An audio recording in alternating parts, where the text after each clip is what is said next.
I told you it was like Whitby.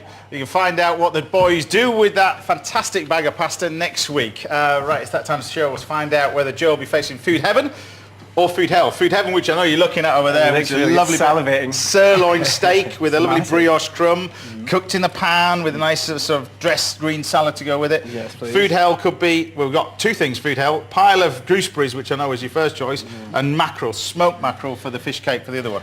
What do you think these lot have decided? Because it was quite close at home. Yeah, I don't know. I'm hoping it's steak. Well, Glenn made it even closer because he decided to go for the steak, so that was 3-3. A heartbeat fan, so I can say. So Paul had the deciding vote. Sorry. Oh no! It's gone with the old fish. So it's everything on one plate that you dislike really with this one. So what I'm going to first of all do is I'm going to get on and do the chutney, and the guys are going to do the little fish cake. So we're going to make this nice and simple. So the chutney's going to go in first.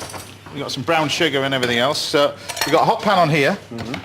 Not that you're ever going to make this, but you can do this with apples. Or do this with apples and bits and pieces. But these are frozen gooseberries that I've got in here because I always judge sort of the seasons by what's in my garden, and the garden at the moment, there's no sort of soft fruit around really. There's a few sort of strawberries coming through at the moment, but no gooseberries yet. So a little bit of onion, like that. And then we're going to take the brown sugar. Now this is soft brown sugar. We put that straight into our pan. Now you'll see very, very quickly it starts to caramelise. And basically while we're caramelising it, it's just going to speed up the cooking process, that's all. So you get this nice and hot like that. Now in we go with the raisins. Are they okay? Not really. Not really? In we go with the raisins. Now this thing will happen quite quickly because it's starting to caramelise even more now, and the raisins are starting to sort of puff up. Which you got there. Now in we go with the onions. You're all right with these two, don't you? Yeah, onions are fine. There you go. Bit of onions. Tiny bit of garlic. Keep it still on the heat. Because normal chutney would take a lot longer than this to make. And then what we're going to do is add some vinegar to stop that caramelisation in there. Stop the caramelisation? Well, yeah, because if you just didn't there, the sugar would just basically blacken in the end. But you get this instant sort of colour of the chutney. Now we can throw in the gooseberries. All right. They can go in. That's enough. A few more in there. And then all we do is basically just bring this to the boil and gently cook this, and we're going to add some mustard to it. A little bit of mustard to this. Okay. And some peppercorns, green peppercorns I'm going to pop in there. Just a few. And a good pinch of salt. Now, the guys are busy over there, so you can tell us about what you're doing with the old fish cakes. So we've got the potato, we've got some chilli, some lime, and we're just flaking the fish. A few celery leaves in there. A few celery leaves in there, chopped chilli. Making sure there's no bones. No bones in it. I'm going to do the other one as well. Okay. So through this, there's a bone running through the centre, so you've got to really just make sure you get that out more than anything else. Right. Goes in there, like that. And another one. I always felt really bad being in Whitby and not trying all the amazing fish and just going for the boring old cod all the time. Well, you need to go. Great cafes, isn't well, yeah, well, you were there for 2 years. 2 years, yeah. But there's a great smokehouse which is just over the other side of the bridge there. Fortune Smokehouse, which I always remember going as a young kid, and it was actually the great Two Fat Ladies, really. They were the ones that really first sort of put it on television, really, I suppose. Big goth town as well, of course, isn't it? Yes, it is. It's where Perry wrote Dracula. It is. I saw one of them this morning on my way to work. A goth? Yes, I think it was. It looked like somebody that had just fallen out of a nightclub. It was quite funny. They're following the wall all the way along until you get just around the corner at the end, and the wall stopped, and he went poof. Fell over. Bet Only Fools and Horses. Yeah, I stopped. He didn't try and bite you, did he? No, I stopped for a little bit just to laugh. Anyway, right, in we go with the. Well, you've done the fish cakes. Yeah, done. Yeah. Has it got fish in it? Because I've got a fillet here. There's loads, chef, loads. So I'll put that over there for later. All right. Take that home. Have you got any fish in it? Yeah, one fillet in there. All right, okay.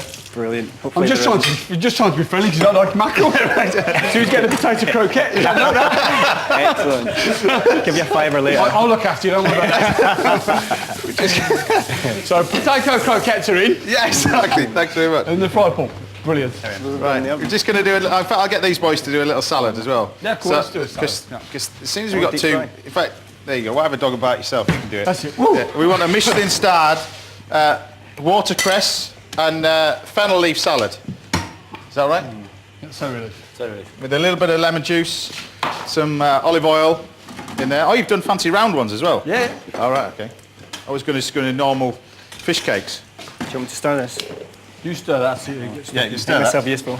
Yeah, exactly. So basically, you basically boil this, and the whole point about this is that when you caramelise the sugar, you just, like I said at the beginning, you speed up the cooking time. So normally when you're making a chutney at home, you basically add the sugar and the vinegar in and boil it.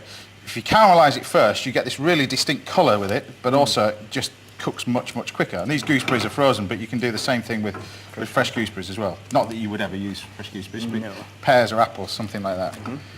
Great. So you were saying you film Holby? Yeah, you do this great. Holby City, you film it during the week? Yeah, Monday to Friday up in Yeah. Elstree. Yep, and got some good storylines coming up. My wife, who's in the show as well, she's a pharmacist. She's just had a bit of a dalliance with one of the other doctors, and there's Yeah. a question about the paternity of baby, which she's going to find out about next week, in next week's episode. So how often do you film it in advance? Is it something that's literally 2 or 3 weeks in advance? Or? The scenes we're doing at the minute will go out in about 3 months' time. So, Right. yeah, we've got a little while. But yeah, she's got some good stuff coming up. And what's that like moving from Casualty over something like that? Similar? It's got to be similar. Well, it was good because it was such a different character. In Casualty, I was this homeless guy who kind of had mental health issues, who was stalking one of the doctors, and then it's playing a surgeon in Holby. So it's a very different job. But it seems, looking throughout your career as well, I mean, the theatre's played a huge role in what you love. I mean, you speak to most actors, and it's the same thing. It's theatre that draws them back into it. Yeah, I mean, I came to theatre quite late, kind of having done telly from quite a young age. I got into a musical when I was kind of early 20s. I did Rent in the West End for a year, and that was amazing, kind of getting to sing and be in town. And yeah, it's really, I think it's really good for an actor to do theatre. It's just kind of, because you get so much rehearsal time and you get a real chance to think about it, whereas in television it's just about turning up, knowing your lines and just doing it instantly. Tell me about it. But singing and dancing is not new in this studio, you see, because apparently we've had somebody on the phone, you see. This person's been on the phone and said that obviously have seen you somewhere, I don't know where, that said you're a bit of a mover. I can throw a few shots. So we got this lady's come from the Isle of Wight and she's basically phoned I've never in. been to the Isle of Wight. She's obviously been to Birmingham and seen you. So right on cue now, because we've got 30 seconds while this chutney is now cooking. So I want you to show millions of people out there and around the world how to bust some moves in Birmingham. So do you want some music? Cue music.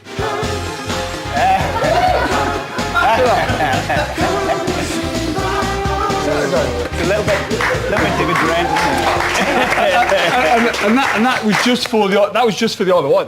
That's for you. It's actually not. That was Michel Roux Senior phoning. I didn't think you were going to do that actually. But anyway.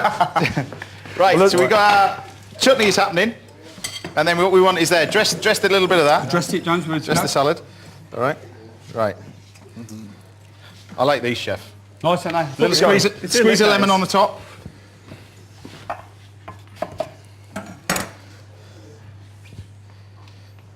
Bit more. So it tastes of lemon and not fish. Not that this has got any fish in it whatsoever. These are potato croquettes, especially for my friend. Just need a steak next to it. Right. Bit of salt in there the last minute, and you see this chutney. Look. What does that do? Just seasons it. Yeah. Yeah. Just a little bit of salt seasoning at the end, and then you got this gooseberry chutney, which I'll put a little bit more on. You can take the rest home and all. And then one of these, and then some of this fancy salad. That's it. A little bit of celery and some watercress. And you get to dive into this. Okay. There you go. A bit apprehensive there as you were walking Slightly. towards It does look nice from a distance. From a distance. Okay, cheers, thank you.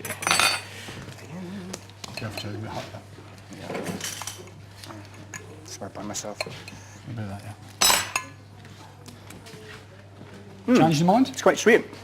It's not It's bad. quite sweet because there's no fish in it. That's why. Yeah, it's not hellish at all. His dancing was more hellish. Thank you for the compliment. You said it. There you go. All right, Ollie's chosen a Villa Flora Lungana 2013 from Waitrose, priced at £9.99. So we've got some glasses over here. Dive into that one. So Very smoky, isn't it, the mackerel? yeah, I mean, there's so many different things you can do with gooseberries. I mean, you mentioned that. I was quite interested with the rhubarb and the pork. I mean, there's so many different things you can do with that as well. They don't. Poach them in cider with a bit of meat, you know.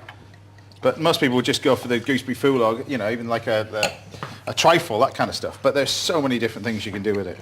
Use a few spices as well to make it a little different. Just use that acidity rather than using lemon, for instance. Yeah, exactly. I mean, like you say, you freeze really well. But I think with this one, really, you get them when they're banging season, they're even better. But tell us what you think of this one, because I wasn't convinced with the last one, I have to say. But I think that's really good. I think he's Stepped pulled up a here. bit of a showstopper at the end. he stepped up a bit, has he? Nice and light, isn't it? Fruity. This one's a lot nicer. Yeah. Cheers. Well, best of luck on Holborn City as well. Cheers. Cheers, James. There you go. And good luck with everything you're doing, and congratulations, your first time on the show. You'll be back. Thank you very much. Especially to do the omelettes.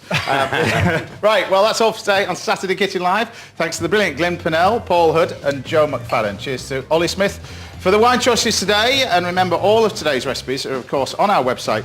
You have to go to bbc.co.uk/Saturday Kitchen to get them. Now, we'll be back here live at 10 o'clock next Saturday, when you can catch more Best Bites tomorrow at the slightly later time of 10:25 over on BBC Two. In the meantime, have a great weekend. Dodge the weather.